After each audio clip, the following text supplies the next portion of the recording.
كان دايما يقول هزوره بكره لحد ما البكرة ما جاش.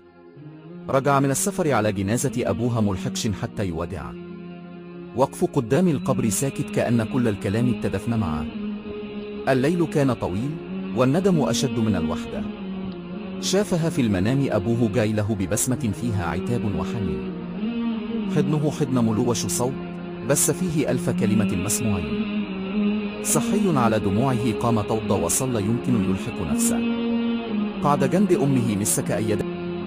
وقضى ربك ألا تعبدوا إلا إياه